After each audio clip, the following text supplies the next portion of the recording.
Welcome to Hutton Orbital, home of the Big Aerial, Cubicle 3 and Gusto the Clown.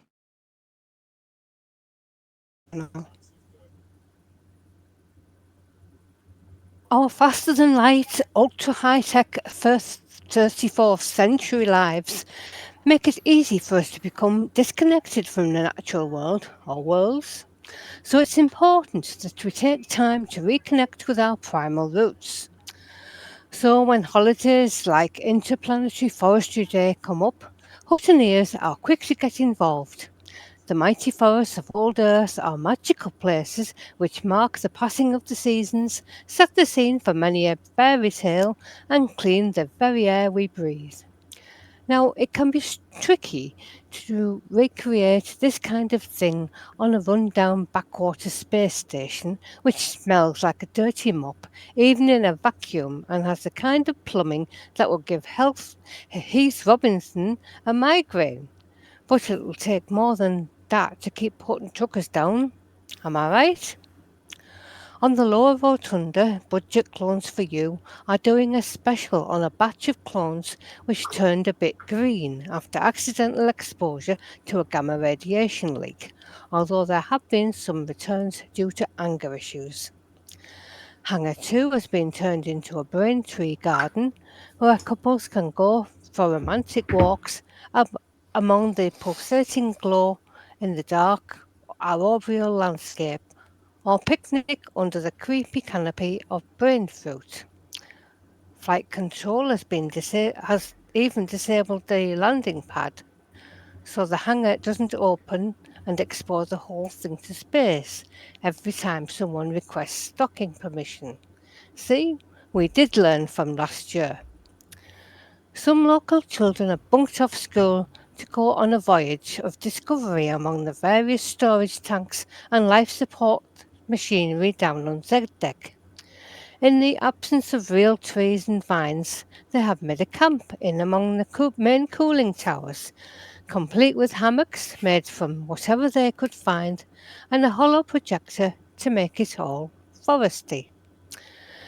Their tribe has been discovered by an engineering team sent to investigate a dangerous heat build-up in the main reactor and a dodgy comms connection. When asked where they found all those cables to make the hammocks and the rope swing, they just looked at the engineering team blankly. One of the kids points to a large machine in the corner with a complex-looking manifold which should have a spider's web of pipes and hoses attached to it. A display panel shows red blinking lights and urgent-looking warning messages. They spring into action, connection hoses to any connectors that will fit, and then restart the machine. Among the many messages in red, one appears in blue. The senior tech reads it and breathes a sigh of relief, looks at the other members of the team and says, "Phew, our mics are, quite possibly, live."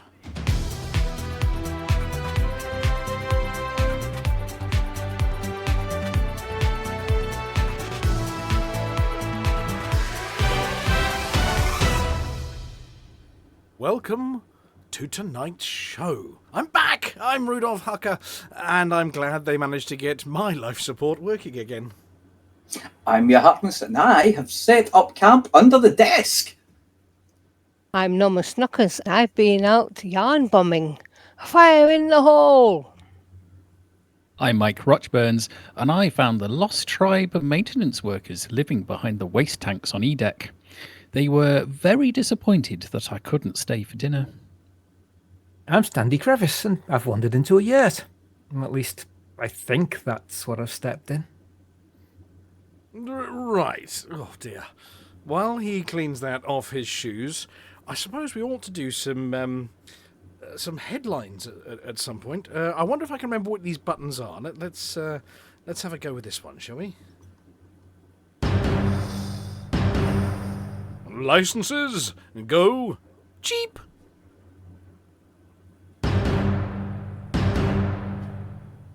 Hot rods investigate mods.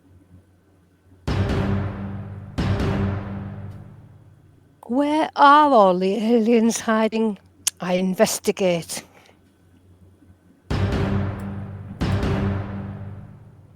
Hot mess in sticky situation. Ugh. Abandoned population worries as bulldozers moves in. And outbreaks galore as I take a peek under the curtain that is the BGS.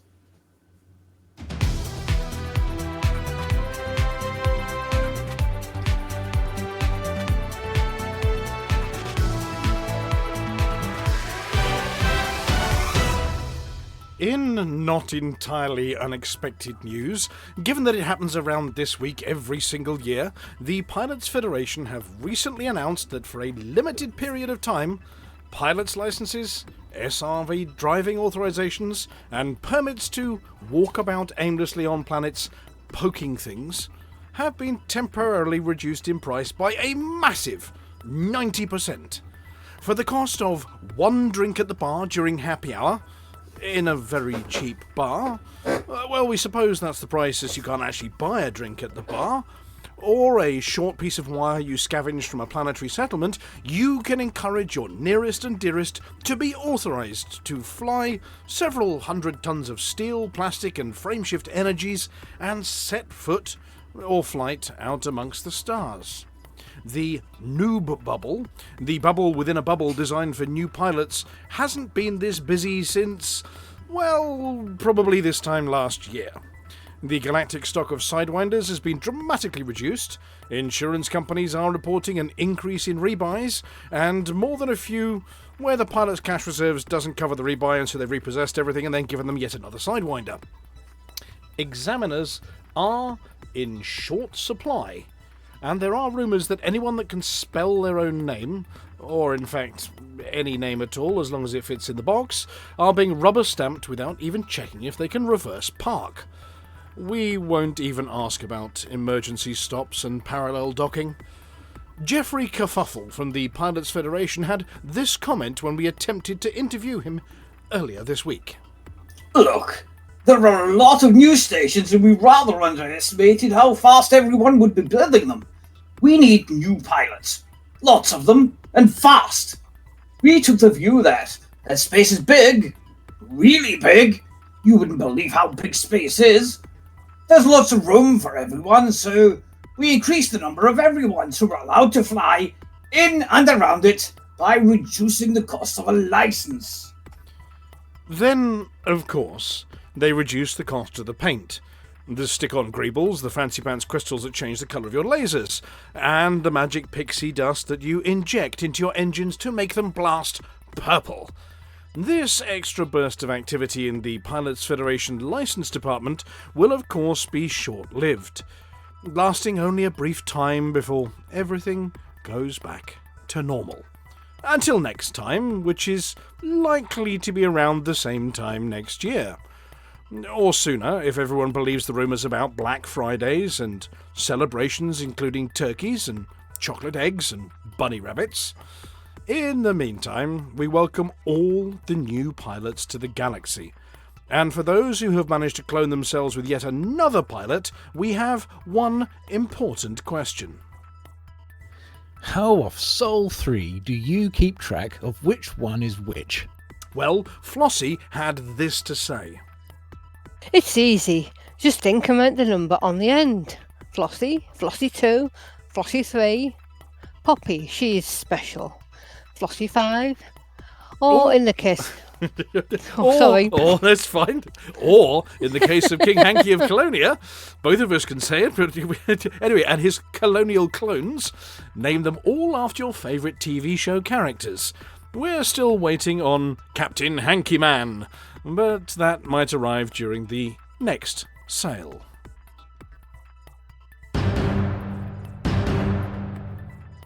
Hot Rods Alert Bulletin from Hutton Orbital Truckers Reduction of Deficiencies Service Division.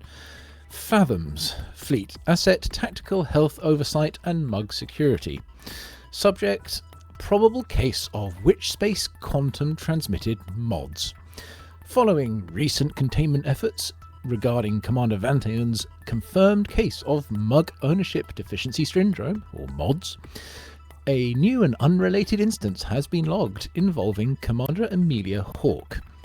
MODS, traditionally a non-transmissible condition caused solely by the prolonged absence of a certified Hutton mug, has now presented in a second individual under circumstances which preclude direct exposure or mug negligence.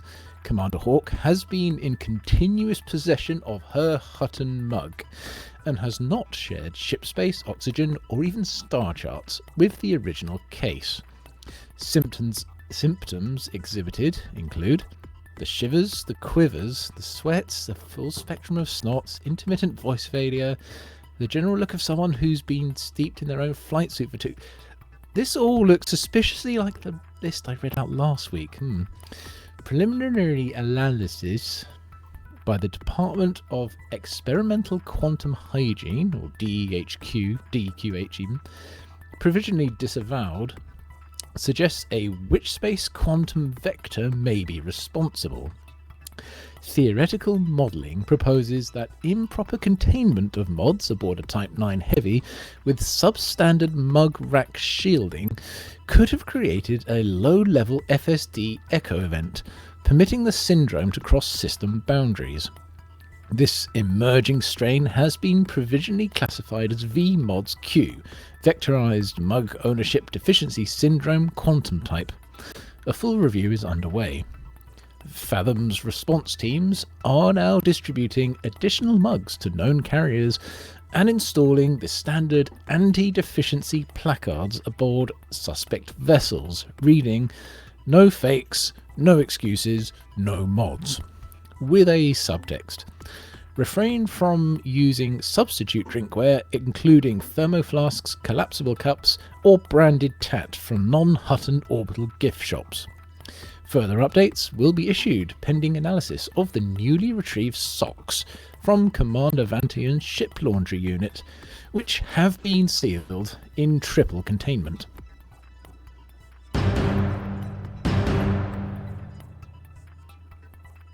With the latest statistic being released by Universal Cartographics about exactly how much of the galaxy has now been visited by humanity, the Hutton Orbital Exobiological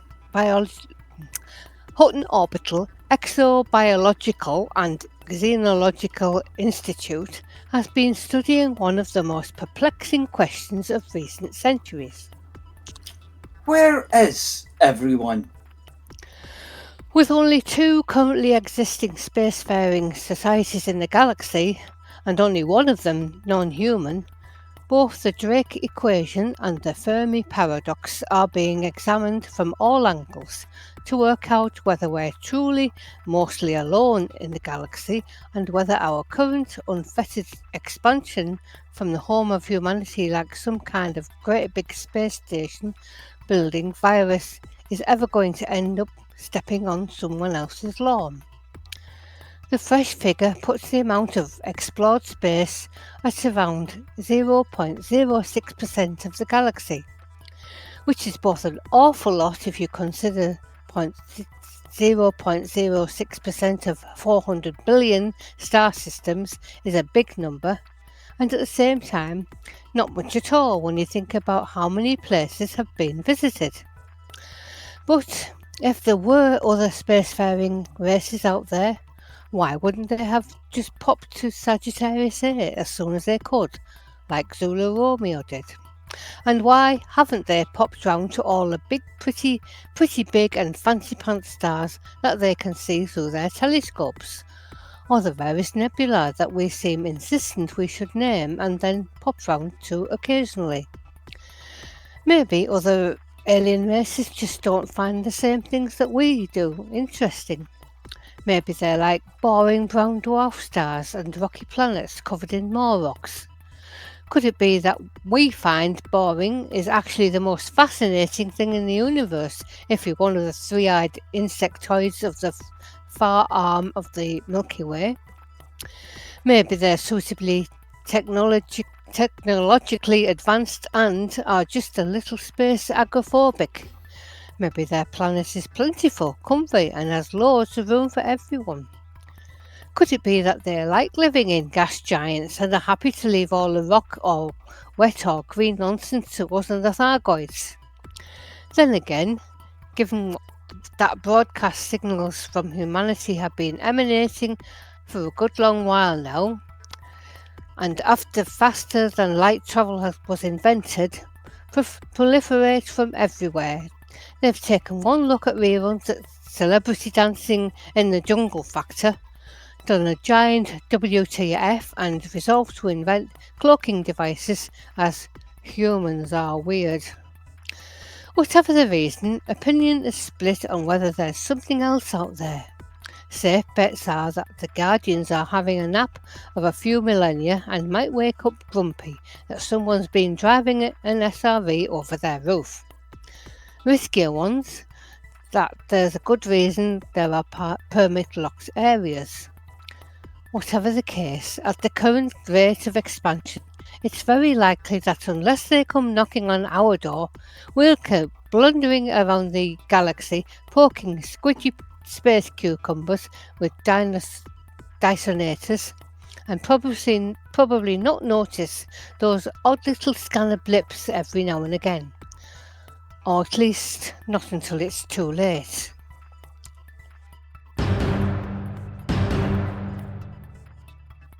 Hutton's long-running effort to mug every single station continues to meet expectations, largely because expectations have been adjusted downwards.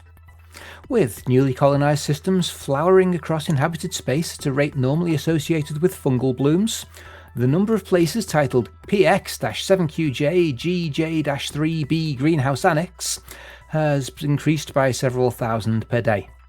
The map now resembles a spider attempting long division. The Hutton Helper has been retired to a cool, dark room. Tracking is currently offline. Lists of remaining targets are therefore historical documents, accurate for the 5 minutes before someone builds 3 more surface ports named after a keyboard incident. Operations have not ceased. Pilots are still mugging every single station, but methodology has shifted to heritage techniques. Paper, pencils, a lot of underlining, occasional guesswork. One team reported success using a child's crayon map of the bubble and a system of hopeful arrows. Results were reportedly mixed, and the spelling was a little variable. Administrative capacity has also reached a practical limit. The Hutton server hamsters refuse to sit at terminals and pour in every new alphanumerical system, citing occupational health guidance and the absence of vowels. After a brief industrial action in which nothing moved and several cables were stared at very, very hard, management conceded that station names like 2MAS J1050-3456-A Agricultural Prospect do not count as cool and are not an incentive. Accordingly, the mission status has been revised from possible, but hard, to a bit of a nightmare. The classification allows us for continued activity without the burden of optimism. Architect Lael Wolf has authorised ongoing distribution of Hutton mugs and Centauri gin to any facility with a functional landing pad. Receipts will be honoured. Triumphs will be recorded on clipboards until further notice. Vulkarius has proposed a paper-based quantum entangled checklist that updates itself when folded 2 times and looked at from the 4th direction. Procurement has requested a simpler solution, ideally one that does not need a degree in astronavigation and an elephantine memory. In the meantime, practical steps apply. If it has a dock, it is a candidate. If it sells bio-waste and limpets, it's still a candidate. If the name reads like a bad capture, it is especially a candidate. Deliver the mug. Deliver the gin. Write it down. Circle it. Move on to the next improbable postcode.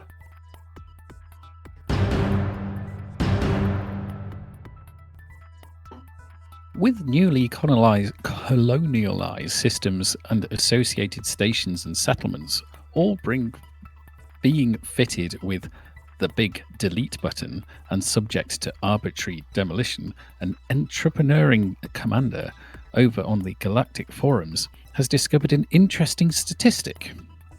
Even though the giant Coriolis construction has been crushed and turned into salvage, the local population statistics are not reducing in line with the removal of their habitation. While the small settlements and little outposts could still be explained as the population simply moving from one to the other locations in the colonized system, in the case of the largest construction, this potentially has left millions of inhabitants of stations occupying an undiscovered somewhere in the system. And they are all talking about, are they all taking to space lanes in their ships, stacked 10 to a cockpit and sharing one poorly equipped kitchen until such time as they have somewhere new? Are they being abandoned on planet surfaces with survival shelters? Or is the station just deleted and from round them they are left floating in space in their remlock? It could just be the Department of Statistics that is assuming they are still there, but it's unlikely. Commanders deleting stations, bulldozing anything and bringing in removal men and women of the galaxy are reminded to ensure that their population are their responsibility, and leaving that many people homeless is exactly the kind of thing that leads to civil unrest. Placards that say, "This sort of thing won't do," and of course, riots. You built it, you invited them, make sure you take care of them. A station is for life, not just for credits.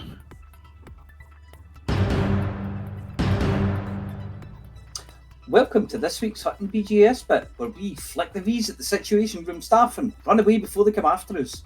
This week, it's not just Rudolph Hucker and Wilma Fingerdew who have the mods.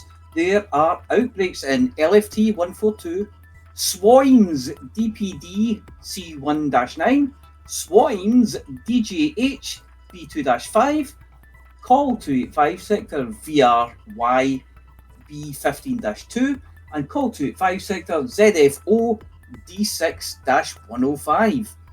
You can pair outbreak and investment if you go to Jastreb Sector IHM A7-1, or with investment and civil unrest if you go to Wolf 630.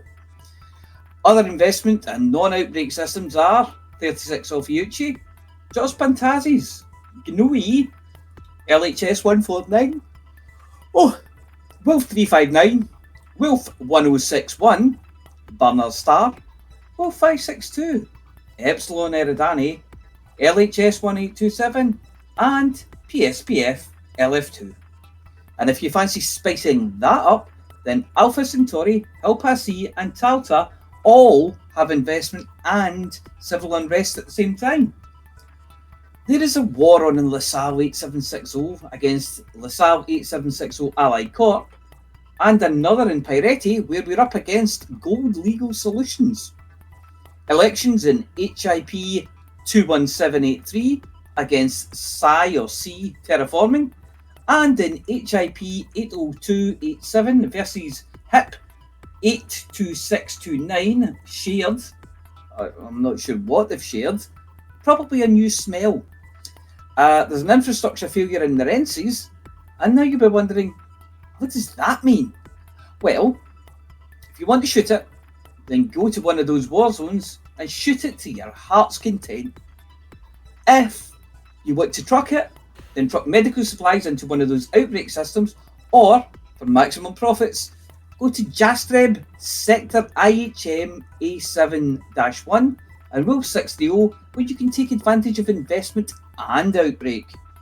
Narenses can also do with some machinery and food to stave off that infrastructure failure. And for mission runners, the best places to go are those election systems where you can do your bit for Hutton. And that's it for this week's Hutton BGS bit.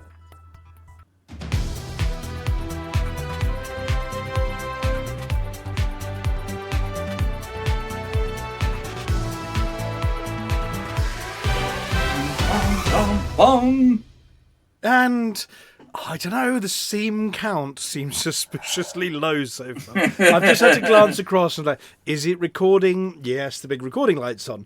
Are our mics live? Well, people are saying 07 in chat and not moaning. Did pictures appear on the screen? I don't know why there's a black hole on my screen. That's the only seam I've noticed so far is, why is there a black hole? That's just Space facts from about 6 weeks ago. Doesn't matter, it's there. Oh, it's pretty. It's pretty. It's just a sign of things to come. That's your mind, David. Swirling That's your mind. A swirling vortex. Or, you know what?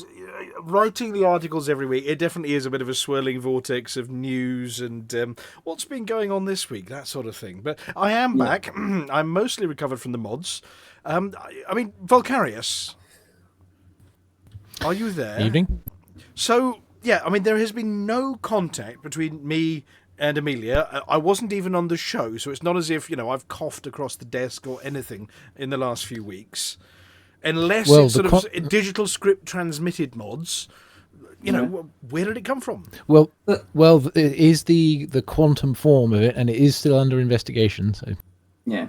I mean, we still don't know how the mugs actually get warm when they're near frameshift drives, so it's sort of guesswork at this stage, isn't it? I have to say, I think things have improved a lot since we put the sneeze guards in.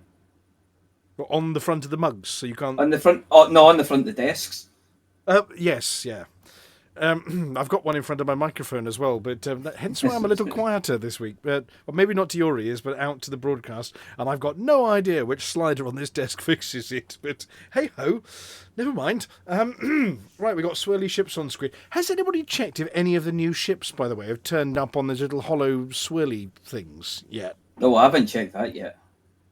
About several months ago, and it was no at the time. So I think we should petition. I tell you what, though, I like the bridge on the Type 11. That is smart. I've not seen it yet. I was too poorly. I've not taken it out. Oh, I had a look today and I thought, ooh, that's nice. I'm still relying on sort of, living it through Flossy's words from the last couple of weeks from her preview. But no, so I'm going to ask the obvious question, though. Having launched the Type 11, was there a Frontier live stream to tell us all about the Type 11? Not that I know of. No. I don't think so. I think there were about dinosaurs or theme parks or something. But there was definitely, there was something about that. I think there was a promotional video. Although even if video or not, generally the Pilots Federation prefer for commanders to experience things for themselves more often than not. Too. Yeah, because then all the bad things can happen to them and not to the Pilots Federation live on screen. Okay, but there were some updates that came out. I think wasn't there a server reboot again today, which was. No, that was the normal maintenance one, wasn't it? That was the first date, that's the maintenance one. But there was an update. Oh, yes. Monday? Yes, there was one this afternoon. Oh, there was also an update this afternoon? Yeah. Yep. Right. But there was an update when the Prospector came in, of course, was that? It's mainly for the Noob area. Just putting things right there. Oh right, just a little bit of a server bit. Nothing client Yeah. side. It was all the server restart. No. Okay. So Mondays and the stuff that allows you to take a wrecking ball to your colonies. So that was part of that. That was part of the update. So I've just I put in a link there. So on your little screens, you might have a little link to the Monday update. Well, I suppose on Monday, the big news was that after a delay, they added the Type 11 Prospector with the Mark II mining repeater, which I think is the big Gatling thing, isn't it? Yeah.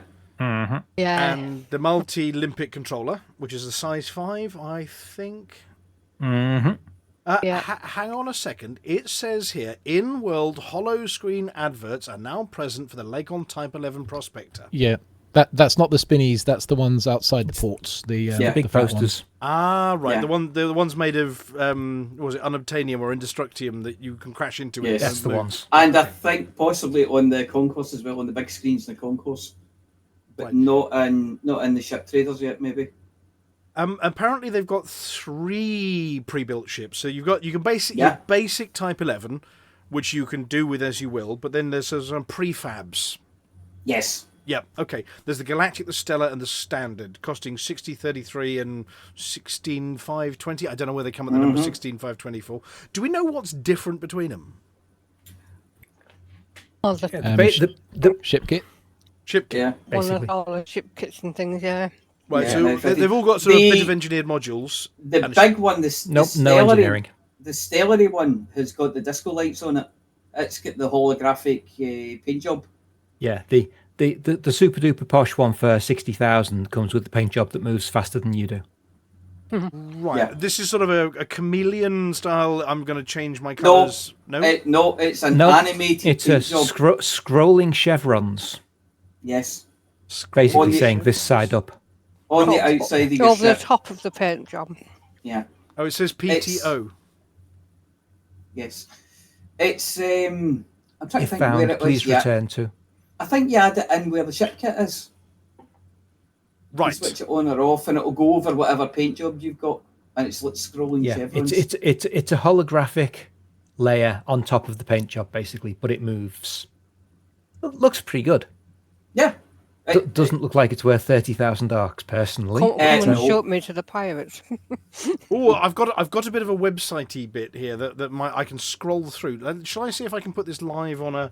Have we got a? Have I got a? Let's have a look. Have I got a source? Have I got probably source not. for you? No, I'm Use not one got a of source. use one of the Space Facts ones, Space News ones. Yeah, but that's on a different. That's on a different scene. Should be in the banter scene. Maybe not on my. Hang on a second. This is a while since I've pushed this button. I've got a slideshow, and I've got it here. Oh yes, I have. I've got this one. I tell you what. I'm going to repurpose the Space News. If we repurpose the Space News, will this work? Let's have a look. Yeah, we can turn it back into a dolphin later. Yep. Kapow. Okay, I do say kapow, but how about kapow? No. Hello. It's decided. Nope. No, it doesn't. Oh no, we switched to Hutton Orbital. It's a Hutton Orbital floating background. There's a little 404. Oh no, that's the mugs. No, that's been no a- mugs. Yes, that Yeah. has sadly been There's, retired. yeah, I've got you an can see- updated backdrop for you for that, David. You can see Hutton with blinky lights in the background. No, that's I the can. standard Oh, there it background is. video. It took flipping ages to load. 1, 2. There we go. It's turned Yep, up, there it goes. Yep. and it's got stuff. Cookies! Cookies. Do It we comes like with cookies. Flossie, do you Love want cookies, or no just not that cookies? flavour. Let's do that one. So here we go. This is the Buy Now Type 11 Prospector. This is the main advert they have for it. And let's scroll down a bit.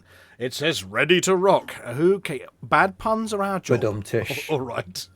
What else does it say? It says built to blast. Oh my goodness. Once again, has Mr. Dusty been at the marketing again?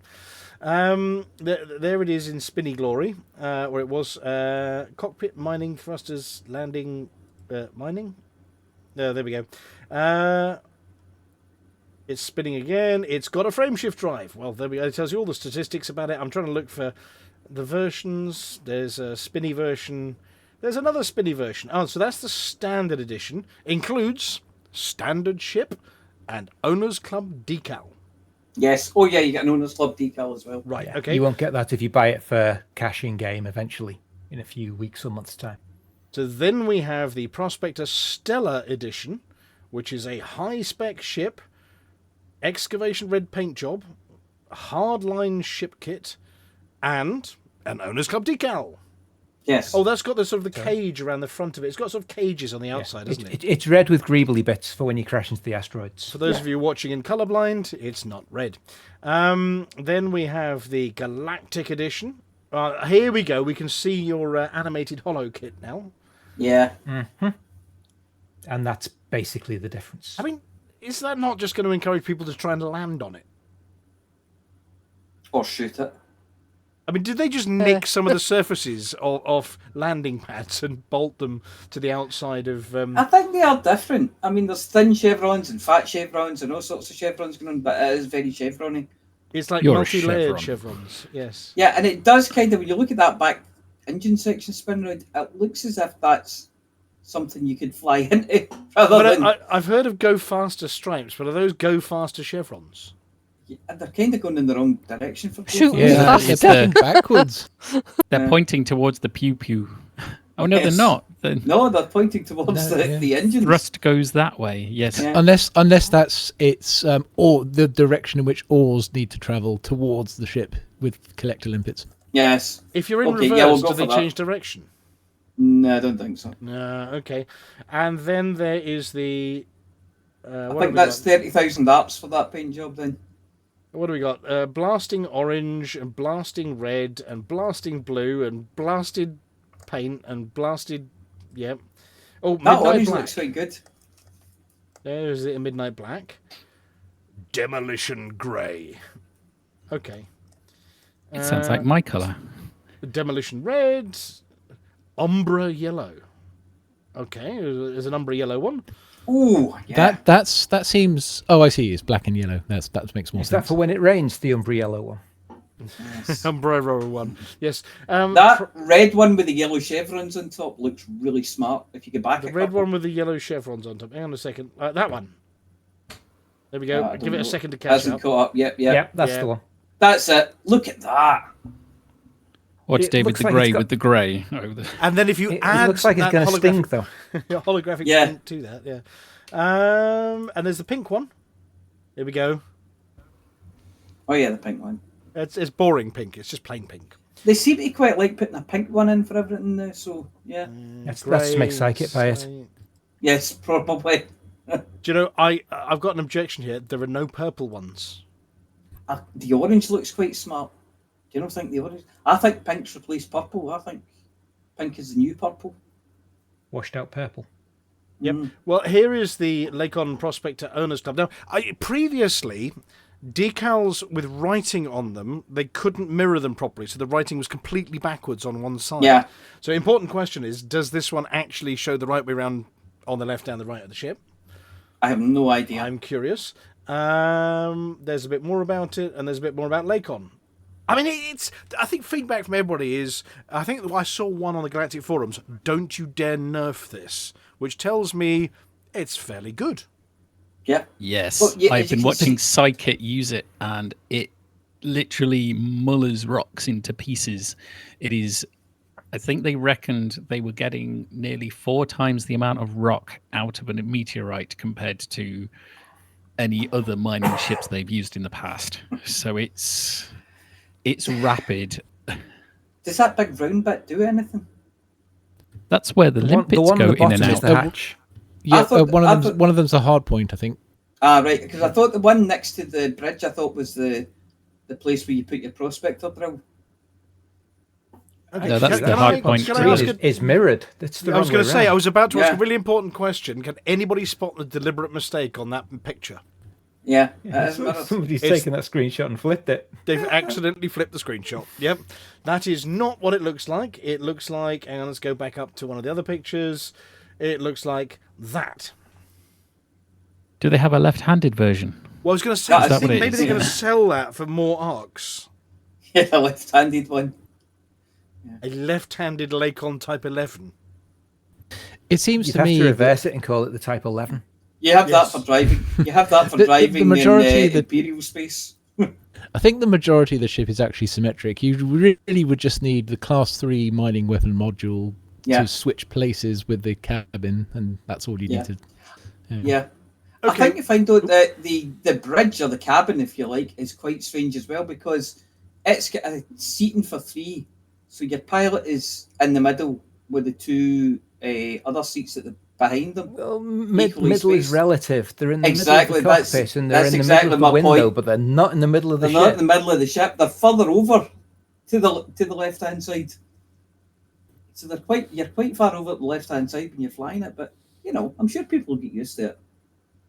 And does anybody know what that circle on the roof is for yet? Has anybody actually found a use for it, or is it just a circle on the roof? There is a hard point up there somewhere, so I'm not sure if it's there or just behind it, but there is a hard point up on top. Is that then Millennium Falcon style? Is that Millennium Falcon style guns? But or a lift. You one person. Yeah. Yeah. It could be that there's a big slot in the middle, and you put a coin in and twist, and that's where you pop the batteries in. Oh yeah. I tell you what, it reminds me of Big Track. Do you remember Big Track? It is. Yeah. I had a Big Track. Doesn't it have one of those on the top of a Big Track? Yes. So maybe it is a giant space Big Track. That's what it is. It's the whole body of it is a similar shape to the Big Track. I think that's where they robbed the whole thing from. Right, that's it. Lawsuit pending. Okay, Yeah, other things. Moving on from the Type 11, I'm going to leave that on screen doing its spinny stuff for a bit.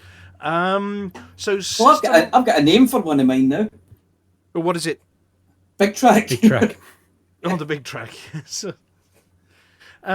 System colonization construction efforts. So we spoke about this in one of the articles about facilities and construction efforts. You can now mark them for demolition, and a week later they are bulldozed. I mean, instantaneously, overnight, that's it, they're gone. It's not a slow process. It takes weeks to build, and then in a week, overnight, it just disappears. But not your primary station.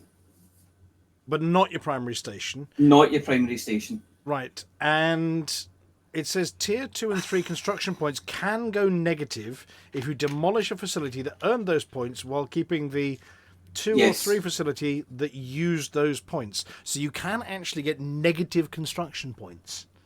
But you can't destroy a station which is a prerequisite for one of the others rather than just a points earner. Yeah. Because some of them need a comms relay or something like that. Yeah, before you can if actually you needed build a them. surface science base before you build the orbital science base, you can't demolish the surface one until you've demolished the orbital one. And that means demolish the orbital one, wait the week, and then demolish the surface one and wait the second week. But nobody gets their construction materials back. You put it all in. No. You demolish it. That's what I was going to ask, Points you get back. Materials, nope. Right, okay. Let's have a look. They have added commodities requirements for incomplete constructions are now listed in the galaxy map. So you can actually see that's good. What you need. It is good, yeah. I think they were added to the system map, but that's now extended to everything being constructing in the system all at once on the galaxy map, so that's good. Yeah. Right. They also added the renaming service, which I think we mentioned. Everybody's been renamed to Nigel last week, wasn't it? Mm-hmm. Yes, and obviously they can rob your name. So if Flossy doesn't want to be Poppy anymore and stops being Poppy, somebody else can be Poppy, which is really confusing. What you could do though is when you created your commander, which maybe years ago, and you couldn't get the name you wanted, you could check periodically to see if the original has been renamed away from it, and you can take it. Yeah, that's a fair point. And if they don't want it, sorry, P0 or PP wise, because there was already a Poppy. And if you get a little bit over enthusiastic on the keyboard, you don't want to be Poopy. So commanders can now be renamed. They adjusted this is a big one, the organic sampler range. That's the Dysonator, I think, isn't it? The organic sampler. Mm-hmm. Yeah. It's scanning range. So when you roll the wheelie of the wheelie mouse, which I think is the same button as looking down your sights in a weapon, it goes ping and highlights things. And it used to be 75 meters. It's now 750 meters. That's a big change. Those are some big new batteries they put in it. That's a very small change. It's just a 0 on the end. Yeah, but imagine it sounds like you'd go on. But you have to be on an elevated position to see the result of that, though. That's what jetpacks are for. Yeah, you probably have to jump up in the air and just use it to point it at the ground so you can see quite far. Okay. They've also made improvements to the new player onboarding flow. Now, obviously, this goes hand in hand with a big sale being on where you can buy it for about £1, isn't it? I mean, it's some ridiculous price now. You can get your pilot's license. It's something like £1.50 for the license and 99p to be able to get Odyssey. Yeah. It's crazy cheap. So they've added new onboarding flow about the on-foot tutorial, going to Chamberlain's Rest, and there's objectives to guide them to the flight tutorial into Astra, so they know how to get to the next bit. So yeah, it's been made easier for people, and they've added additional systems to the starter zone and made them power play immune. So they've actually made the starter bubble inside the bubble a bit bigger, which is the hit 97-950 system is in there. Congoloka, Nguba Bazo, and Arapahoma. Now, Arapahoma, wasn't that where you rescued Vulkarius? Our good friend. Well, it was Litho. I kind of just tagged along, but it was Litho went and grabbed Hugh from the. It was before it became a starter zone, thankfully, so we were able to pop in and give So him a he lift got out just in time before getting locked in. He could have gone to a neighbouring system. We could have picked him up from there. Yeah, it's more that the carrier would have got locked out, but yeah. Right. And those systems, having watched Galnet News earlier in the week, apparently it's to the loss of Archon Delane, who used to own those. So they've just robbed Archon Delane of a bunch of systems. Yeah. On the plus side, at least Archon Delane aren't predating upon new commanders and offering other commanders very dodgy burgers. It's Kumho burgers, whatever they're called. So issue tracker fixes the entranceway geometry detailing for Pythons and Python Mark IIs. Apparently there was a misaligned hit check at construction sites, resulting in players hitting invisible objects. That could be the aliens we mentioned earlier. Fixed instances of ships disappearing while being transferred. I did see that one, yeah. Squadron leaders being unable to edit rank permissions. I think Commodore Taran and I hit that one. Additional docking restrictions on squadron fleet carriers. Right, so yes, you can now allow or deny more people or fewer people on your fleet carriers. The big ones there are one that the squadron carrier has a market, which as a side effect of that enables limpet purchase, and two, now you can allow all commanders to dock at your squadron carrier. So, for example, now you can put a whopping great buy order for tritium, and people can actually help you. Well, that's fairly nice of them. I've noticed at the bottom of bug fixes it says added the ability to restock limpets on squadron carriers. I think that's probably the most impactful one of those for those using the Type 11 and wanting all 14. Is it 14 little limpets at one? Actually, I should be more careful. I haven't actually checked that it's an actual market. I just kind of presume because that's how you get limpets. I mean, it might be a market of limpets. Yeah, I should check that. It's worth checking before assuming that you can actually set a buy order. But I'd hope you can. Well, we will have to check. Look, I'm gonna hide the Lacon now. I've also completely lost my script. There we go. Okay, do we have anything else before we go on to the space news? I don't think so. Okay, well, I've got There's drops tonight? Oh, there is. We've got drops. Oh, yes. drops. Yes, there are. What did we drop? Well, if We you've been dropped a watching since the purple start weapon. of the show, you'll have a purple weapon skin, a purple SRV skin, Yep. planetary purple, and you'll be almost up to getting a planetary purple suit skin. But I've If And you've what watched comes- from the start of the show. And And I what want to hear comes the after Scotsman the say No, that. it's a new one. a planetary- planetary outpost skin. Yeah, the purple port comes at the hour and a half mark, but we're only just over halfway through that. So Well, we can keep talking for a we'll little have, bit we'll longer. have to keep talking for An another answer 45 minutes. to Little Grey, a purple planetary suit skin. No, purple planetary planetary purple, suit. not purple planetary. Oh, planetary purple suit skin. Yeah. Yes. Oh, it's a new purple, not the old purple. It's not vibrant purple. Yeah. It's a new purple. Okay. Yes. Seems to Planet- be. Yep, it's a different one. Yeah. Planetary purple outpost skin. There's another one. Okay. Well, I might have to go and watch live stream because obviously I'm not accumulating anything because I'm sitting behind the deck and therefore I'm not watching. Right. If I close that, we can do space news. Hang on a second.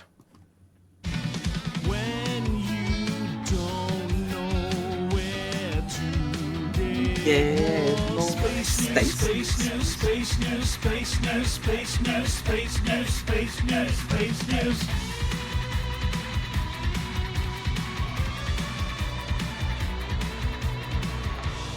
Oh no, David, you're all stuck with the black holes. It's vortices everywhere. It's sucking me in. It's sucking me in. I'm going to quick delete.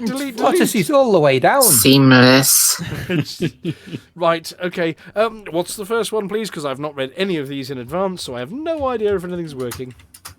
Well, it's the first one in the list is the Hackaday story. I've been back into their recent news, and their recent news is old news, but it's news all the same.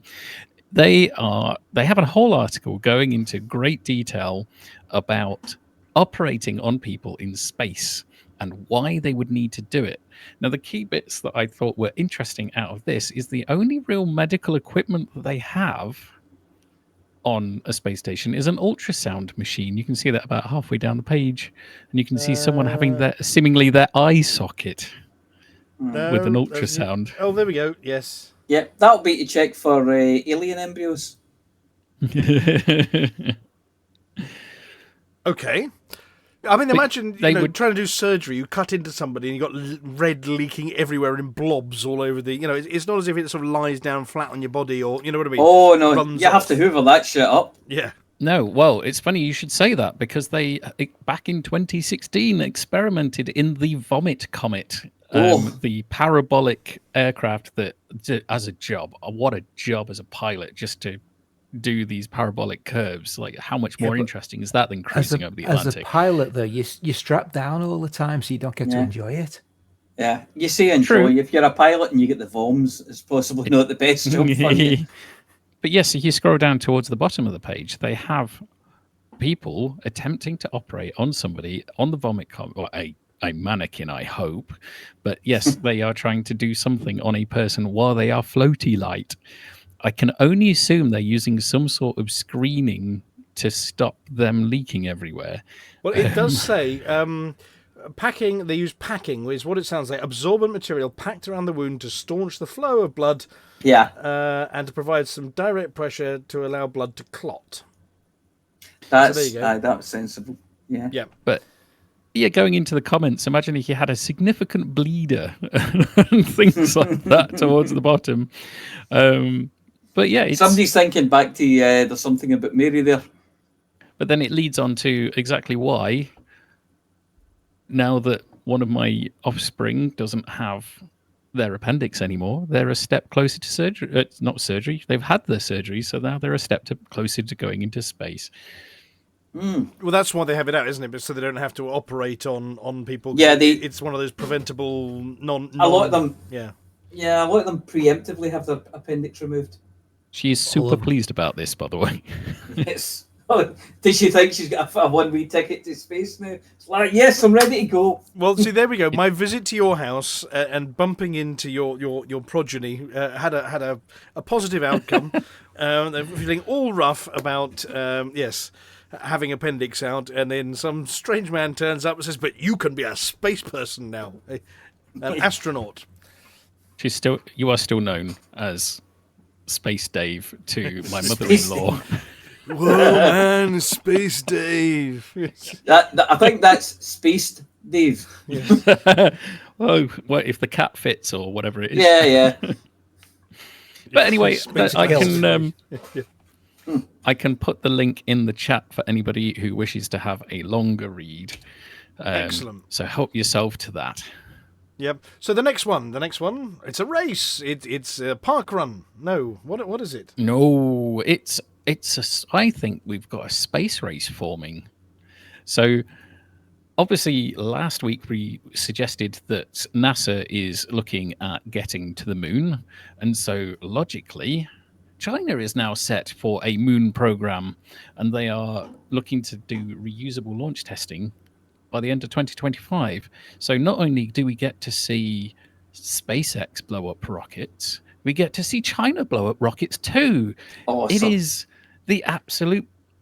It's a brilliant time to be alive. Explosions everywhere. There was a TV show on Space Force where they sent two teams up to the moon, and they ended up going over and wrecking each other's bases. And I'm sure I saw that. That's with what's his face? Who's the actor who was in the American version of The Office? You know, him who was in Evan Almighty. with a big beard, wasn't he? Yes.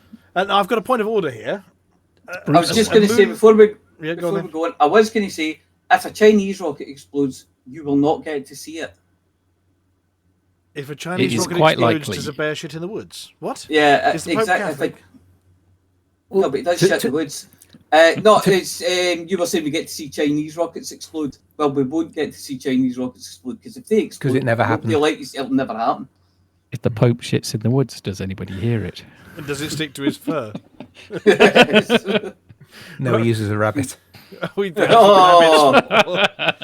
Okay. No. So there is a space race. I don't know what the picture is of a lunar lander. So Now, this- the Americans are Yes, sending this people is around the moon soon, aren't they? Like next year. The plan is.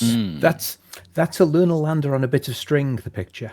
This is a failed ascent test, if I've read the article correctly, which is entirely possible I haven't, because No, the dyslexia image on and screen is rushing. definitely a lander. The bit of string it's on is to simulate lunar gravity. It's holding up about 80% of the weight, 85% of the weight. Right. So this is one of these classroom science experiments, where the teacher puts a bucket on the piece of a string and wings it round their head, and they don't get wet with the stuff that's in the bucket. I mean, that's the level That kind we're of at the thing. moment. Yeah, okay. Oh, The thing sorry. about Yes, you're right. It is the lunar lander in the image. The bit I was reading underneath was they are currently completing a series of tests in recent months about failed. Oh, I can't freaking read. Side has gone to my head. Country's ambition to there's somewhere under the article. Read there the is article. a bit, Just and go someone read the else. article. Yeah, there we go. Yeah. Yeah, you know what? I'll put that in the chat Yeah, too because put that in chat. The Chinese are the only people that have had any real success landing on the moon recently. They've got a string of rovers that have been absolutely 100% successful, And they didn't fall as over. opposed to everybody else's that keep falling over. Yeah. why do they keep making them so tall? They don't. Make them squat. The legs keep breaking. One of them, the leg broke off, so it doesn't matter how short you are. If your leg breaks off, you're going to fall over. One of them had the extreme misfortune to land on a crater rim, so it landed on a bit of sideways moon. So again, whatever squat you are, you're going to fall over. I like the concept of sideways moon. Yeah. There's an album name in that, And one of them didn't so much fall over as decided it had landed while it was still 1,000 meters up. Yeah, and that's me get a name for the second Type 11 prospect on the sideways moon. Anyway, back to my point of order. Isn't program Yes. spent with a double ME for that kind of a program? Yes. That's a computer Unless program. you're American. Unless you're well, American. It or could be an wrong. American You article. mean wrong? That's right, yeah. That's a Space computer News is program. American. Yep. No, it doesn't. It uses millimeters. It does not use bald eagles per square aardvark or whatever they're supposed to measure in. Okay, third one. Square aardvark, is that so they're easier to stack? It was Padabort tests that they'd done several of. There is a separate news article linked in there. That was back in June. They're quite fun videos to watch. But anyway, sorry. Number three. Number 3. Now, this is, again, an old article that has been reposted by Space News for some reason, but it was the artist impression that caught me, because this is Mr. what Dusty's drawing is what you mean. it's down at the bottom somewhere. The Royal Society, the UK Academy of Sciences, has basically, they're trying to push space activity by 2075, and so logically that means space stations that we can live on. And they basically, what they've done is they've drawn an elite dangerous Orbis station. Actually, that was a picture from the 1970s before Elite existed that they've used there. Yes. So actually what we've got now is based on a 1970s picture. Interesting. I missed that bit. You're right. Well, the habitation rings are. Maybe not the rest of it, but the habitation rings certainly. It's Basically, by it's squashed Don down your Davis. cylinder. I'm just trying to read the screen there. It's by I haven't got my glasses on. It says Don Davis on the 25th of the 11th, 1975. That was drawn. So it's older than most of us. Not me. Not me. Not me. Not I. Yes, it's not older I. than me. by it's older some than margin. you. That's one person. I'm not sure about Vulkarius. I'm pretty sure he's actually Methuselah, and is 400 years old. That's how much. That's how you get that much stuff in one brain. It's more than one lifetime's worth. It does raise the question of who was the first person to think of the rotatiness in that orientation rather than what we used to sitting on top of a planet and sticking that's to listed it. somewhere. That person is known. That's an O'Neill cylinder, essentially. It's a very short one. Cylinder. Yeah. The first conceptualization of a large rotating ring-shaped space habitat is attributed to science fiction author Larry Niven, who proposed it in Ringworld in 1970. That's on a different scale. That's ring with a diameter that's orbit of Earth sized, as opposed to space station sized. Let's have a look. That Which I shall add that to my to-read list. Oh, I go. It certainly has- 1869. I'll give you that as a first, because, I mean, they appeared in 2001 A Space Odyssey with orbitals that were a bit smaller than that were spinning, and that was the film was 69, so I don't know when the book was released. Right, so... And then around the actual time of, well, maybe not 2001 exactly, then Bungie made Halo, and they looked exactly like that. They did indeed. But apparently the 1869 serial The Brick Moon was considered the first fictional work to describe a rotating space station or habitat. Then in 1903, a Russian space pioneer wrote about rotating cylindrical space settlements. And there was a 1929 physicist who explored ideas for space settlements. So it's a really long time ago people came up with these ideas. Yeah. Yeah, there's nothing new in these. But the sort of scale that you're looking at on screen there is about the smallest you can make it and have it comfortably livable. I mean, they did some experiments back in the 60s with 2 Gemini capsules and a bit of string. Mm-hmm. Well, actually a rather heavy steel cable, but they put them at each end and spun them around the common centre of gravity, or centre of mass. And it worked, and they experienced A, a little bit of, pseudo-gravity, and B, quite a bit of nausea. Well, apparently go on then. I think 2 kilometres is the best is it diameter? Yeah. It's 2 kilometres. The problem is that on a small scale, gravity at your feet and gravity at your head when you're standing are different enough to be measurable. Exactly. Not hence the nausea. What we see in Interstellar would be too small, because the idea of them hitting a baseball hard enough that it goes through the gravity well and out the other side and smashes someone's skylight. Have you seen that bit of the film? Yes. Yeah. So you couldn't have a cylinder that small. You can do it on small scale, and you can use it for exercise rather than living. Or sleeping is actually a really good one, because you can lie down to sleep and it still gives you all of the advantages of sleeping in gravity and being in gravity for 8 hours of the day, but you're not moving around and feeling sick. Yeah. Gotcha. They do that remember in Space Odyssey, where they're on the ship, is it the Voyager 1 on the ship to... Odyssey. Is it Odyssey? And he's running around like a big hamster wheel. Yes. With all the rooms off it and all the stations next to it and things like that. Whereas if you look at the videos, you'll find one from when they were on Skylab back in the 70s, which wasn't spinning, where the guy is running around the circular hull of the ship. Yeah. So his head is in the middle, staying relatively still, and his feet are running around the edge. That's another weird experience. So apparently, a rotating wheel space station is known as a von Braun wheel. There we go. And it was proposed by Hermann Potocznik in 1929 and popularized by Werner von Braun in 1952. So the wheel like that, which is rotating, is 1929 idea and popularized in 1952. There we go. Okay. Wonderful.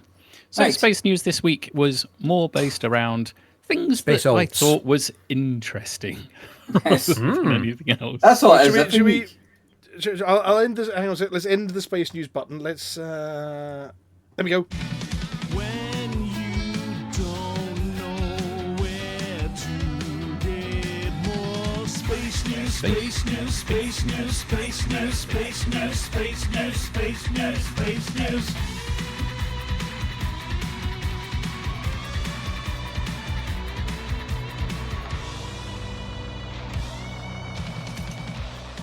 do we have a word of the week? We've not just got one word of the week, we've got 2 words of the week. Well, So give we'll go us with the the first one. First one is somnificate, a word I can say this week. What does that mean? To induce sleep in others, Excellent. or I suspect make David yawn. Can you use it in a sentence without nodding off yourself? The BGS bit is played in escape pods to somnificate the passengers. To be fair, sometimes it somnificates the apology officer, because I have heard you on the big lists occasionally. Oh, yeah. Right, I'm just aware that not done that for a is while. hovering around about the next one. What's Yes. the next word of the week? Alpha miracle. Alpha medical. What does that mean? No idea, Atlas, though. The sentence is, Lithobreaker said alpha miracle. Yes, okay. That's easy. It's like alphanumerical, but because Yes. I knew you dug up loads of old space news, I couldn't call it new, so I dropped the new and just made it alphamerical. I didn't Very do the clever. space news. It was him that did the space news. It's a new word. You've invented That's who I was a talking word. to. Also, Also, can I say that for anybody calling out people for mispronunciations, yes. Gray. What have I done now? Let's face it. I do this. In the last 5 minutes, probably nothing. Yeah. It wasn't him that did that word of the week. That was me. Oh, right. I think it was him. No, it was me. I that do did that. apologise, Gray. Yeah. I will See- mispronounce something in the next 5 minutes. To me, Alpha Probably. Miracle. So you've got North America and South America. It looks like you've got Alpha America as well, and it's over relating to that. Yeah. So they all walk around with the sleeve ripped off their shirts and big muscles. Well, And beards, neck beards. I am going to chalk up a win, by the way, on Article 2, where I actually managed to write a tongue twister that twisted Vulkarius up with preliminary analysis. I finally managed to trip him up. Nearly got you then as well. I know, Yeah. but And it what- took how many Analysis. articles have I managed to write that he has not tripped over a tongue twister? The and word I preliminary finally got will it. do that to anyone on its own. Yes.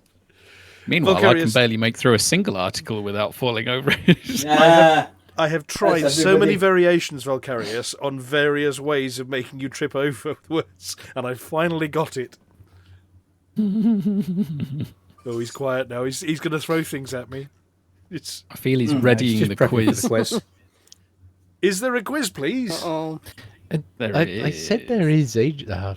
Yes, there's a quiz. No, it says in the script, is there a quiz, please? I was just reading the script. Yeah, but you wrote that bit of the script. I know. Then I could read it out and blame somebody else. It's in somebody else's colour. Yeah, where's the quiz? There is a quiz. Where have I hidden the quiz thing? Well, is it I hidden put in a that quiz one? thing in the chat already, and that gives some. If we let Flossy do her part, it gives time for people to log in. Oh, we're Yeah, gonna. you can Are we do doing it that, that way yeah, round? We're going to do Flossy and then the quiz. I think so. Well, that Unless means Flossy's pushing the not other ready, button. of course. Oh, David. Oh, I'm going to push the other button now. Help. Okay. What? So you mean I can't play this one? No, I can't play that one. Oh, yeah, but that one's still the best. Yeah. Okay. I think it's Flossie. Are you ready?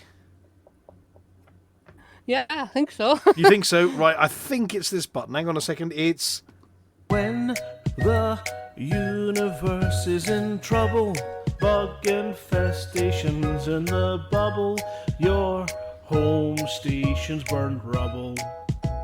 What on earth can we do now? Interstellar initiatives. Let Flossy tell you what it is. Then you can get involved with this. You should listen to what Flossy says. Interstellar initiatives. Flossy tells us what she thinks it is. Then you can get involved with this. Now you should listen to what Flossy says. Hello, Flossy here with Twig's CG News. Well, a new CG started on Monday. Yep, the one that nearly started on the Tuesday of last week. finally started Monday, when just about an hour after the Panther Type 11 was released. And the new CG is Lacon Spaceway's mining trials. To coincide with the launch of the new Type 11 Prospector, Lacon announced sponsored mining trials with Alios Independence to validate the Prospector's capabilities in the field. A Lacon senior design engineer commented, "From the very first prototype, the Type 11 Prospector was designed to deliver results. The new mining tool debuting with the Type 11 with its enhanced targeting system offers pinpoint precision when excising fragment yields via laser mining. Pilots can support this initiative by first signing up at Malmsberg Vision in the Andea system before mining platinum, painite or osmium, then selling it at Malmsberg Vision's commodity market. Any ship may be used as part of this initiative. Mined goods sold as part of this initiative will have a 6 times price multiplier. For each tier achieved as part of this initiative, the increased mining fragment yield squadron perk will permanently increase by a further 1% to a maximum of 20%. Pilots who register at least one contribution will also receive the following rewards: a Type 11 Prospector Umbra Cyan paint job, Lacon Spaceways decal, and credits depending on success tier achieved and individual contribution level. The campaign began on 29th of September and will run for 2 weeks. To be eligible for rewards, commanders must first sign up at Malmsberg Vision in the Andea system before mining, then selling platinum, painite or osmium at Malmsberg Vision's commodity market. Be aware that faction state changes and other disruptive events can negatively impact markets and station services and could prevent the initiative from running smoothly.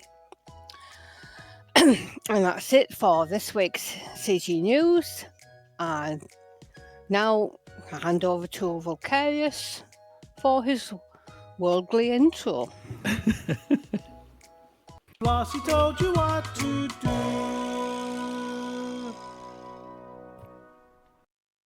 That's if the Studio 5 would actually log in and call themselves Studio 5, so I know which one it is. Oh no, David! Oh no, because it's But I'm sure it's oh dear, I've messed it up now. Yes, I need to do that off screen somewhere, don't I? Oh no, just bung a 5 in there somewhere. I'm sure I'll find it.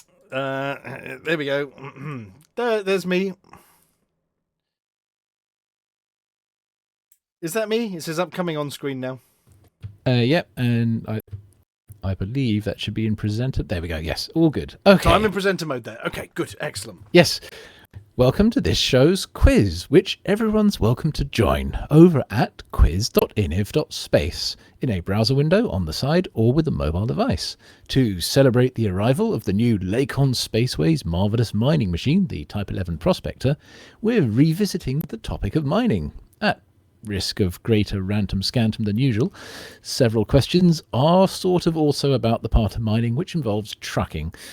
So if the palpable lack of challenge doesn't somnificate the whole panel, be prepared to contest basically every answer and win on technical correctness. So head over to quiz.iniv.space now or at any time during the quiz to join in, where you'll get a full 3 points for being correct, and you can get almost as many just for a close guess. Not that there are many number guessing questions here, they're almost all multiple choice this time, but there's still no reason not to take a punt if you don't know. Just remember to hit enter when you have sent your message. Amelia.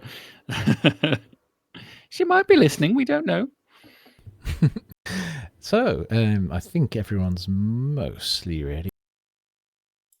We I have think that 24 viewees, if that associates with what you're seeing.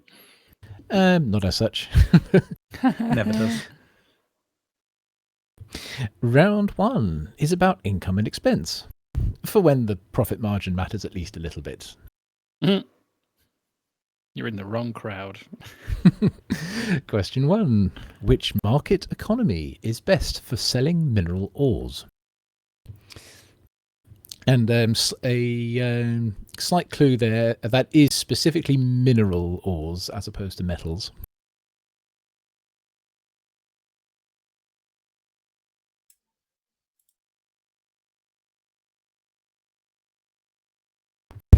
Also, does Litho have the button ready? Yep. He does. I was just giving people time. 10 seconds is plenty for a multiple choice. Oh, no, it isn't. I get told off when I push it too quick. He played that to calm me down earlier. Question 2. Which faction state is best for selling ores? That is any ores this time. I assume you mean or genuinely not refined anything. Well, honestly, it's which in effect, the question is which faction state is best for selling any commodities ever. I think you've given me a clue. Unless it's an outbreak and you're selling medicines. Fair. So it's Oh not yeah, that okay. one. So okay, I'll stand by it saying ores in the question then.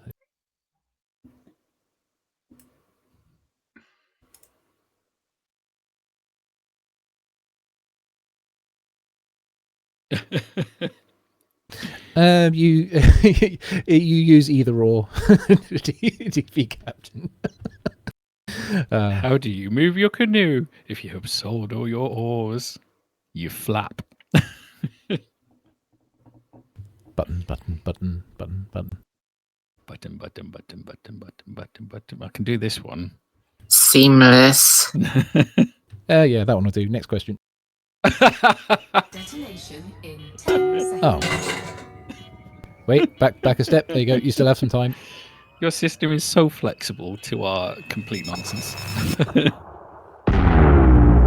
There we go. Question 3. In credits, what is the stock price of one limpet drone? Detonation in 10 seconds. All of them? Wow. Detonation 10 seconds. 10 seconds.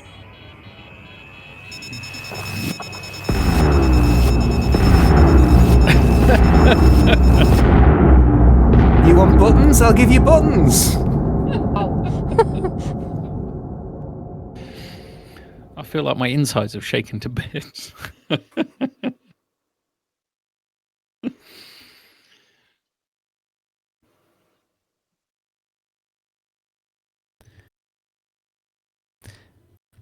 For real though, that's been 45 seconds so far, so that's probably enough time. Fine. Oh no, another answer just came in. You see why I wait? Somebody had to log into the game and look that up. Yeah, damn it. You should have pressed it earlier. I did. I pressed it 6 times earlier. Oh, Moving should we along. call that good yeah, we'll call that good enough. So we had refineries are best for selling ores. Oh, that was. Ooh, I've got a Of question course it right is. for once.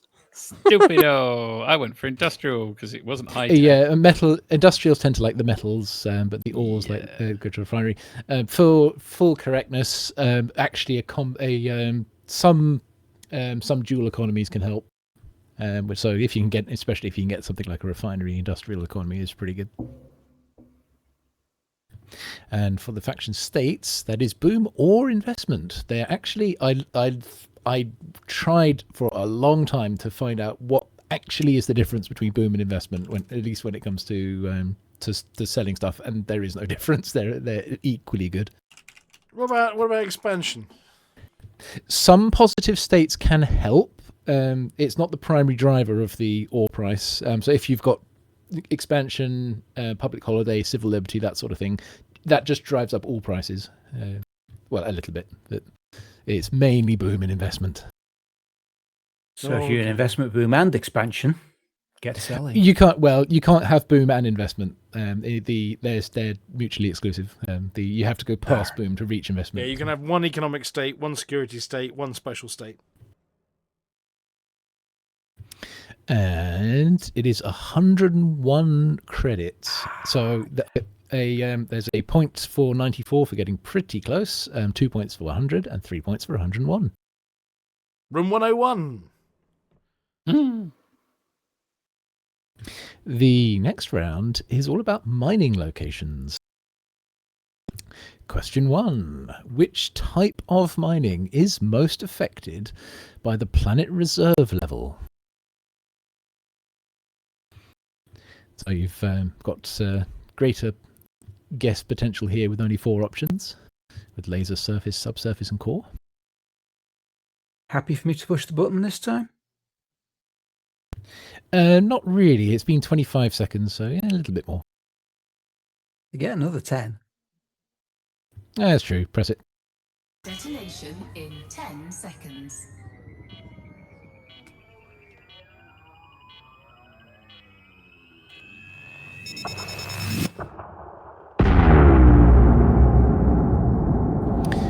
Question 2. Which scanner module is required for locating asteroid ring hotspots? I know this because I forgot to take one with me. So for the hotspots, okay. Yes, for locating hotspots. Right. What's a hotspot? Orange glowy things. I think that's it's that one. Yeah. That's the sun, isn't it, Flossy? Yeah, it's If you're mining that, you're going to get a lot of fuel.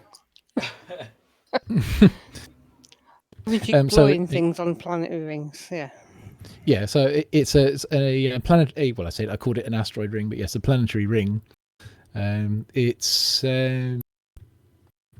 while you're in Super Cruise, you can review exactly where you want to drop, and you can drop on a hotspot, but you need to find the hotspot. So it's the scanner for doing that. Detonation in 10 seconds.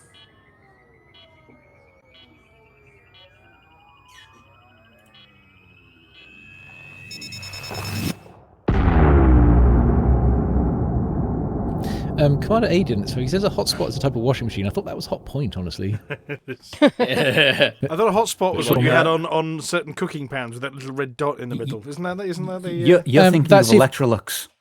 That's if you put a convex warped cooking pan onto an electric cooker. Right. No, T-files have got that little discoloured section in the middle that changes colour, and when you can't see it anymore, it means it's hot enough. That's a hot enough see spot. it properly in the first place.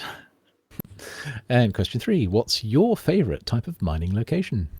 So you've given me a set of choices here, but I have never mined in my life. Which one sounds nicest? Which one do you like looking at screenshots of? That's an easy one, yes. You see? Everybody's got a preference if you dig deep enough. Yes, but all the other answers are wrong and mine's right. Yeah. That's the point of these questions, isn't it? Well, we'll go with the most popular one is right. How about that? It's a democracy.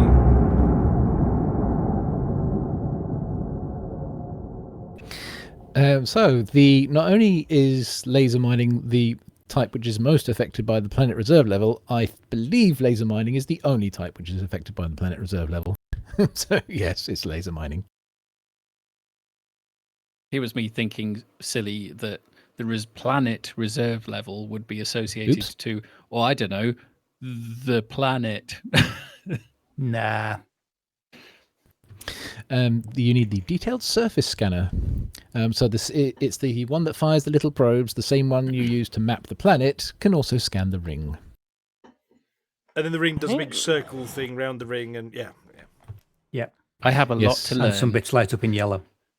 Yes, a full spectrum scanner does help in finding the planet, although it's technically not necessary for finding the hotspots.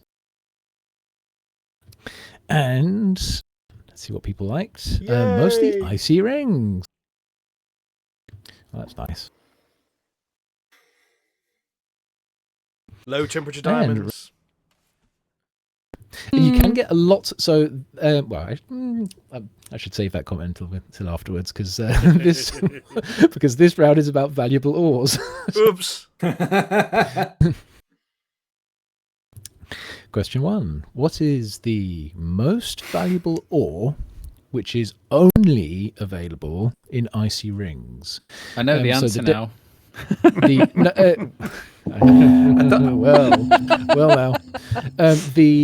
definition here. The definition here of most valuable is credits per ton. So it's the highest, and the galactic average, I should say, credits per ton. Don't think we need to give them very long on this one under the circumstances. Detonation. I don't know.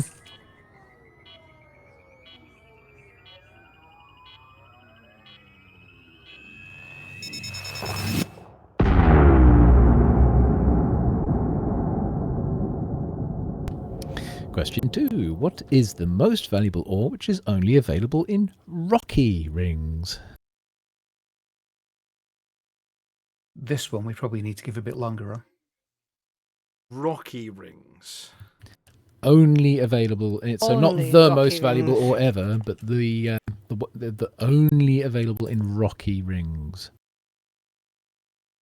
Only rocky rings. Wasn't he a movie star in the 80s? But there's someone called Rocky Rings. Yeah. Definitely sounds like it. I'm going to guess. There we go. I just can't That is remember the whether usual they're in plan. metal or metal-rich rings or only in rocky. Detonation in 10 No, nor can I. seconds. I just guessed faster. But they're going to be the lower ores that can't be refined into expensive metals. Okay. And finally, most valuable ore which is only available in metal-rich or metallic rings.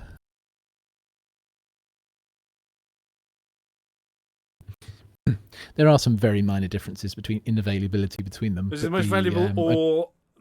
Okay, the most valuable ore of this list. Where's that? Okay.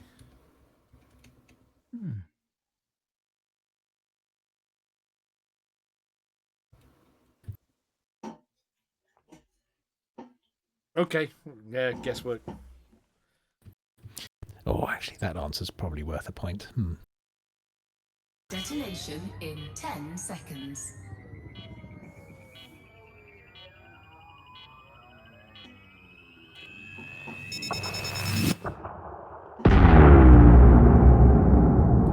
And let's see what we have. In icy rings, it's grandidierite. So low temperature diamonds, they are quite well worth mining because you can get a lot of them. You can laser mine them, you can subsurface mine them, and you can core mine them. And you do get lots, especially if you get a subsurface. They are very, very valuable in terms of quantity, but it's still only around 100,000 credits per ton. Void opals are better per ton. I can't remember the exact number, but it's like 150,000 or something like that. The grandidierite pushes up to almost 200,000 per ton. Certainly that's not the most valuable thing you can get from an icy ring, but it's the most valuable thing that's only in an icy ring. From the rocky rings, you want musgravite is the best. Monazite is available in metallic rings. Monazite's one of the best ores, full stop, actually. So do go for a monazite hotspot if you find it. But it's not exclusive to rocky rings, though. And yes, Profane Pagan, low temperature diamonds are very good for power play. Incredibly good. But this week you should be mining painite, platinum, and osmium. Yes, and in metal rich or metallic, platinum is the best. Painite's really close. I gave a point for painite. So you're talking 50,000 to 58,000 is around the difference. per ton galactic average. But yeah, you can laser mine so much platinum very, very quickly. So. And it's the best Especially in the metal. Type 11. Chomp, chomp, chomp, chomp, chomp, chomp, chomp. Yes. Yeah. So let's see how we did. The scoreboard says Commander Wotherspoon in first place with 23, followed by Bograt and Manny the Manic Miner. Hello, Mr. Spoon. So well done. We also had Type Heat 0085 in there. That was also present last time. Fourth suspicious. place for me. Wow. I got third. It's my best ever placing. My best ever. I thought you should get any right. Wotherspoon says he's just here for the drops. You mercenary Wotherspoon. He collects all the drops. I'm so looking you at don't the wrong have to. screen. I need to watch Twitch for that. Yeah. To the real Commander Rezab. Monazite, you'll need to core mine it. So if you're not using the pulse wave analyzer, it is also fairly rare to come across monazite cores. And I would say you need a pretty fast ship to do that effectively.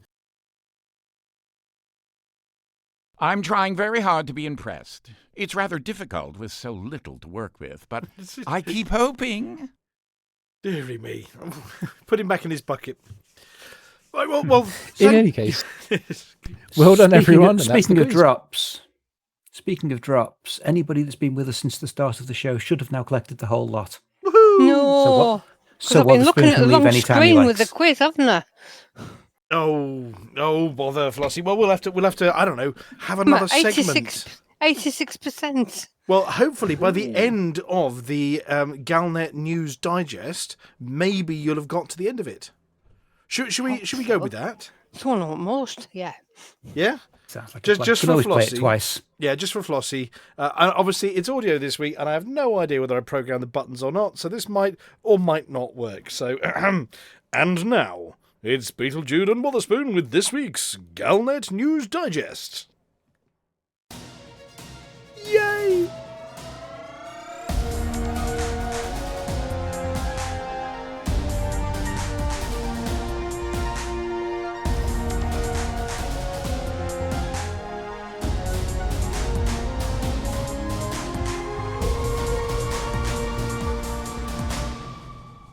Galnet Noob Special. Welcome to the Noob Zone. We at Galnet News Digest, the busy commander's one-stop shop for slightly inaccurate news about the so-called elite dangerous galaxy, have become aware that a large number of new commanders are joining the ranks of the Pilots Federation.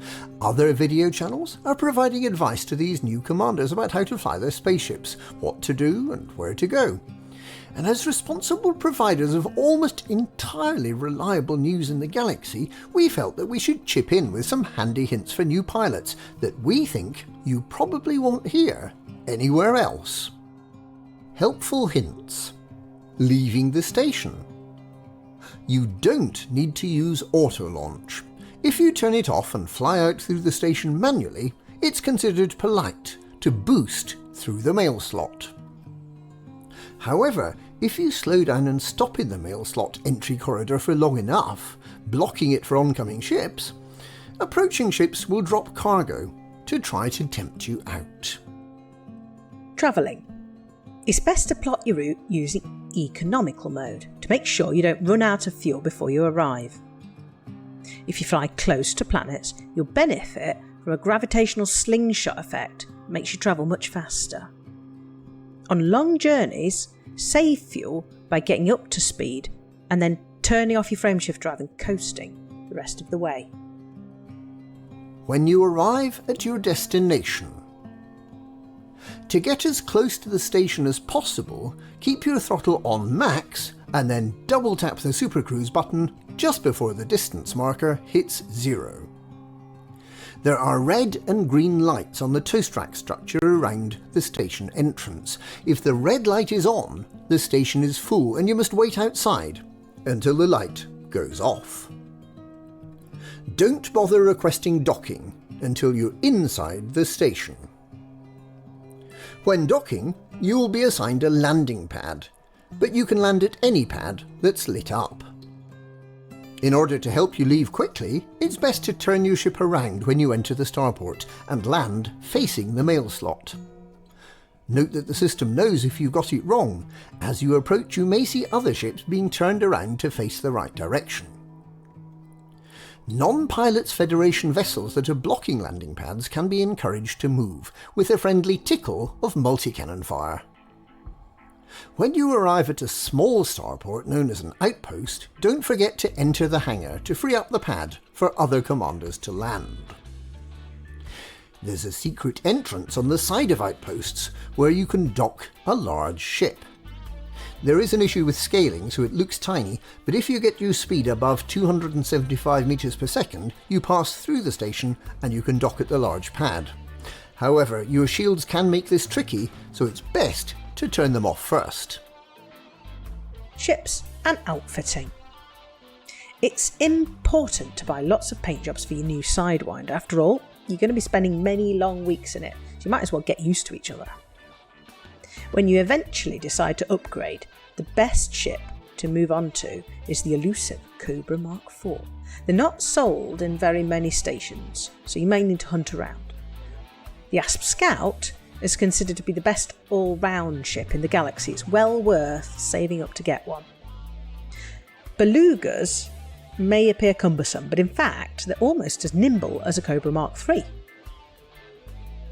In outfitting, modules are classified A to E to tell you what they're best for. The E for everything module is a great all-rounder. Class D modules, best for combat. B was best for exploration. Class A modules are best for low power builds, and Class C are best for... no one knows what Class C module is best for. I'd just avoid it. Remember to remap, jettison all cargo to the space bar in case you meet a pirate. Fuel scooping. Hydrogen fuel is expensive, so it's a good idea to fit a fuel scoop. You can scoop fuel far faster just inside the yellow orbit line that circles the star. Scoopable stars are assigned with a letter corresponding to a vowel, so class A, E, I, O and U are scoopable. All the other stars are useless. Find an A-class star near to you and practice. Some stars give you a special frameshift drive boost when you scoop from them. For example, fuel scooping from a black hole gives a 1000% range boost. Purple stars give you a 300% range boost. They're quite small though, so you do need to get quite close. Always remember the rhyme, scoop a purple star and you'll go far. Mining. Before you can go mining, you need a refinery, a prospect Olympic controller, a collect Olympic controller, a mining laser, a seismic charge launcher, a subsurface displacement missile, and an abrasion blaster. You also need to fill your cargo hold with limpets. It's easiest to map all the mining equipment to the fire button. Gallite is a particularly prized mineral, so be sure to collect as much of that as you can. Coltan is also pretty good. If pirates try to take some of your cargo, your mining lasers should make pretty short work of them. Mining lasers double as tractor beams for easy recovery of salvageable cargo pods.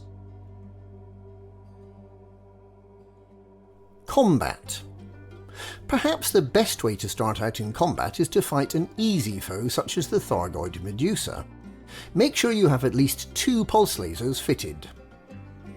You may notice that you can flip between combat mode, which is orange, and exploration mode, which is blue. Your ship becomes invulnerable to attack when you're in exploration mode.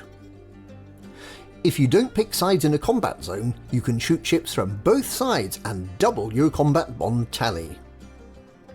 If you want an easy fight, compromised nav beacons have fewer pirates. Gold can be used to reflect scanners and make you invisible. Make sure to have at least 1 ton of gold on board before visiting a hazardous resource site, and just watch those poor pirates scatter.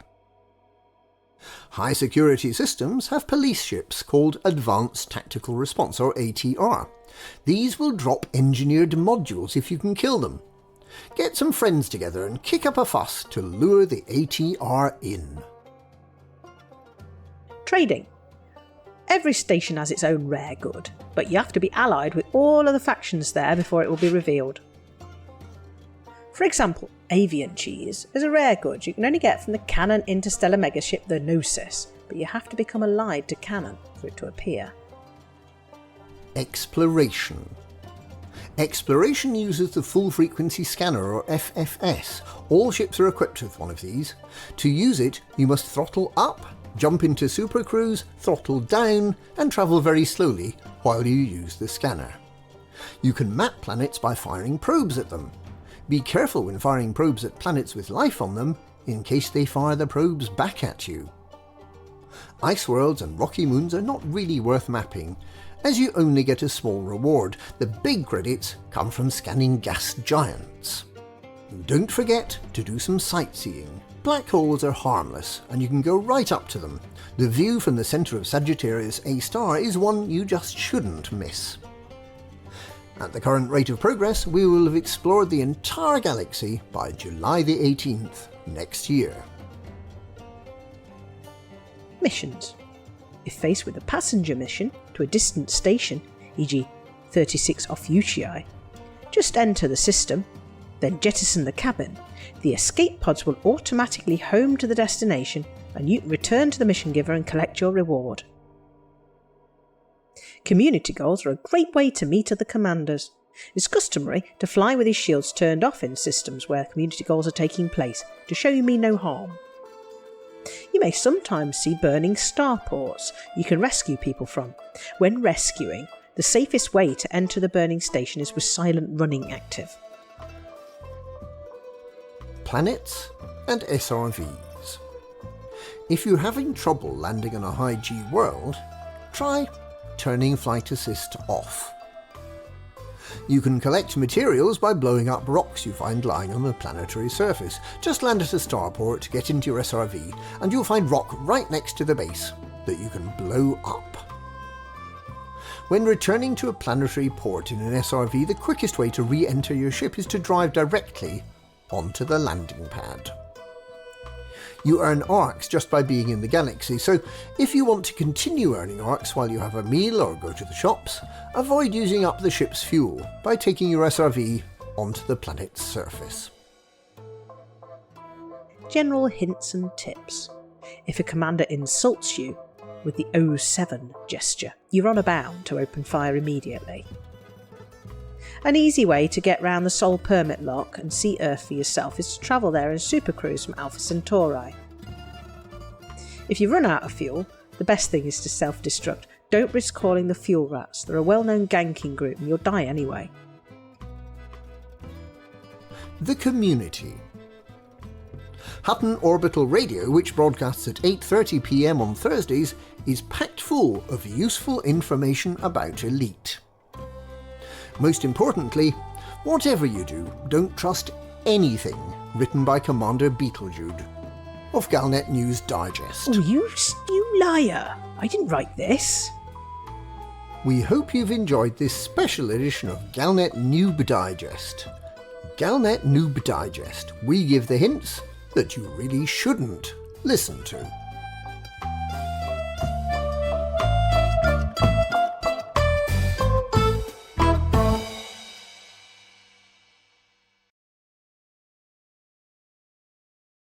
Superb. That was evil. I mean, brilliant, but evil. Yeah. My goodness. I think I'm in love. I've been doing it all wrong all these years.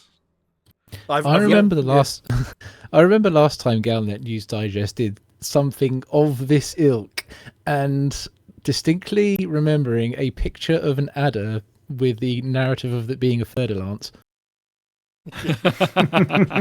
Galnet Noob Digest. Yeah, we're a fan of the Galnet Noob Digest. But the only truth in the entire thing was Hutton Orbital Radio. This radio station is full of all of the best facts and information. There we go. It is the Except this week when it was full of that lot. Yes. Oh dear, and poor Beetlejude. I mean, she finally gets a writing credit for one of these things, and he drops her right in it. Oh dear, oh dear. Well, look, thank you very much. Now, Flossy, did you manage to get your extra few percent there, your extra 14%. Yes, I did. Thanks. I got Here my we go. report outpost. Yes. Everyone, including Flossy, should now have all of your drops just by tuning in here. Woohoo! They're full of something, says Golf. Yes, it's full of noob information. Yes. Yes. Skin 'em, grab it and run will be taking claims for any commanders harmed by that broadcast. Oh, do our credits have anything in there about anything you've listened to in this show should be taken with a big pinch of salt? Yeah, I think they should have, but... Yes. Right. Well, that's getting on towards the end of the show. I did say Amelia's face keeps popping up on the top of the screen there, so I don't know whether Amelia's just sort of been popping in and waving, but there you go. We've sent her back to bed now. She's gone now. Hope Amelia feels better soon. I'm hoping it wasn't the writing of the Galnet Rare from last week that's given her the mobs. I've managed not to cough too much during this one. Says he, coughing loudly. Well, thank you very much, everybody. Thank you to Vulkarius for the quiz. He's there somewhere. Oh, Yes, you're very welcome. To the apology officer Highest for I've had so What? far. Pardon? Best I've done so far in his quizzes. Thank you to the apology officer for the BGS news and Good some night. voices. Thank you very much to Commander Flossy for the community goals news. Yay. Thank you very much to Lithobreaker for the standby fire extinguisher and spare buttons, just in case I mangled all of these ones. You're most welcome. And thank you to Little Grey for the space news and the word of the week. Or reading it. I only read it. So we don't have to. Yep. Other than that, it's time for us to say a very warm and only from an official Hutton mug for the mug. For the mug. For the mug. For the Everybody, mug. dodge your mods, and we will see you next week.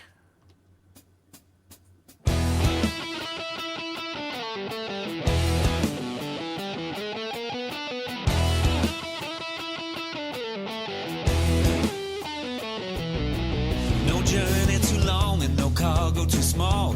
The profit margins never really mattered at all. We're gonna take the cargo where it's needed today. Super cruising all across the Milky Way. We'll take anything, anytime, anywhere. Loading up the T-9s to the brim with grain. For the mug, yeah, you know just where we're coming from. For the mug, now everybody sing the Hutton Trucker song. For the mug. Flossy always seems to crash into the sun. Swivel likes the pilot on the Xbox One. Alvin at the front, you know he leads us well. Trucking across the galaxy, now everybody yell. For the mug, yeah, you know just where we're coming from. For the mug, now everybody sing the Hutton Trucker song. For the mug, yeah, you know just where we're coming from. For the mug, now everybody sing the Hutton Trucker song.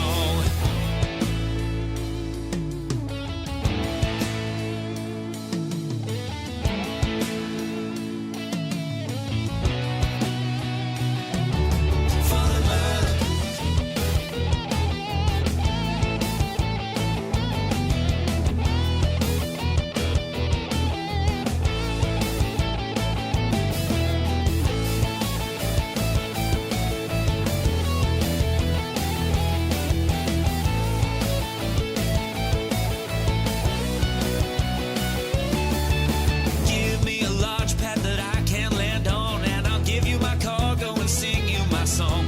No part 22 light years to go. Cruising to Hutton, whoa, whoa, whoa. No journey too long and no cargo too small.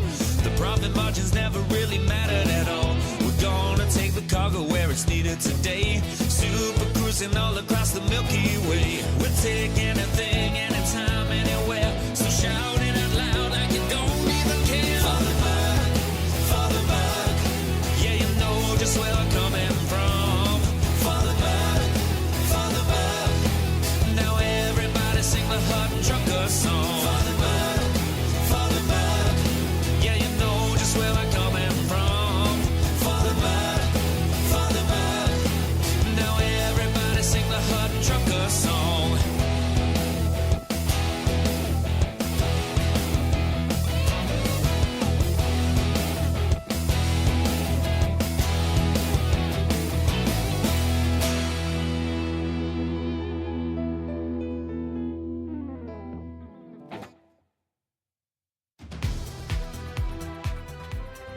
Well, ladies and gentlemen, that's the end of the show. Everyone's buggered off now, so why don't you bugger off too?